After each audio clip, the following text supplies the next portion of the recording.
ကောင်းအောင်ကြော်ညာစာရင်းနှီးလေးကိုကျွန်တော်ဒီဗီဒီယိုလေးမှာ share လုပ်ပေးမှာဖြစ်ပါတယ်ပထမဦးဆုံးတတိထားရမှာကတော်တော်များများကျွန်တော်အယောင် post တွေမှာတွေ့တယ်ပေါ့နော်ကြော်ညာ post ကိုတော့ပထမဦးဆုံးစပြီးတော့ဖတ်ရမယ် headline ခေါင်းစဉ်မှာ hello တို့မင်္ဂလာပါတို့ပါအဲ့လိုမျိုးတွေကကျွန်တော်တို့မရေးသင့်ဘူးဗျခေါင်းစဉ်မှာကလေးကကျွန်တော်တို့ကစိတ်ဝင်စားမှုကြအောင်ကျွန်တော်ဒီနည်းအားဖြင့် attention ရအောင်သူတို့ရဲ့အာရုံဖန်ဆားနိုင်အောင်မလုပ်ထားဘူးဆိုလို့ရှိရင်ဒါကျွန်တော်တို့ရဲ့ကြော်ညာကရ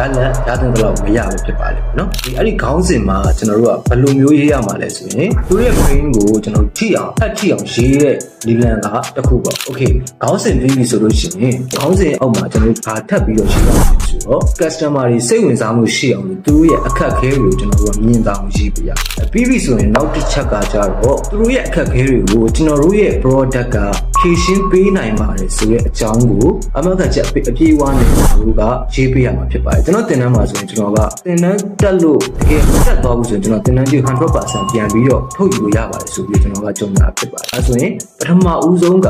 headline ပြီးလို့ရှိရင်သူတို့စိတ်ဝင်စားမယ်သူတို့ရဲ့အခက်အခဲကိုကျွန်တော်တို့ရေးပေးရမယ်ပြီးရင်သူတို့အခက်အခဲတွေကိုကျွန်တော်တို့ရဲ့ product ကကျွန်တော်တို့ရဲ့ service ကဖြည့်ရှင်းပေးနိုင်ပါတယ်ဆိုတဲ့အကြောင်းကိုအာမခံချက်အပြည့်အဝနဲ့ခိုင်ခိုင်မာမာရေးပေးရမှာဖြစ်ပါတယ်နောက်ဆုံးတစ်ချက်ကတော့ကျွန်တော်တို့ရဲ့ product service ကိုမြန်ဝင်အောင်အချိန်မဆွဲဘဲနဲ့ပေါ့နော်ဝင်ကောင်းမလားမဝင်ကောင်းမလားချီတုံချတုံဖြစ်နေတာမျိုးတွေမဖြစ်ရအောင်လို့ကျွန်တော်တို့က action ယူဖို့လိုပါတယ်နော် action မပါလို့ရှိရင်လည်းကြော်ညာအောင်တပုတ်မဖြစ်ဘူးပေါ့နော်ဆိုတော့ဒီနည်းလမ်းလေးကိုသုံးကြည့်ပါမိတ်ဆွေတို့အကျိုးရှိတယ်ဆိုလို့ရှိရင်တော့ဒီဗီဒီယိုလေးရဲ့ comment မှာ okay လို့မှန်သွားပြီပါခင်ဗျာ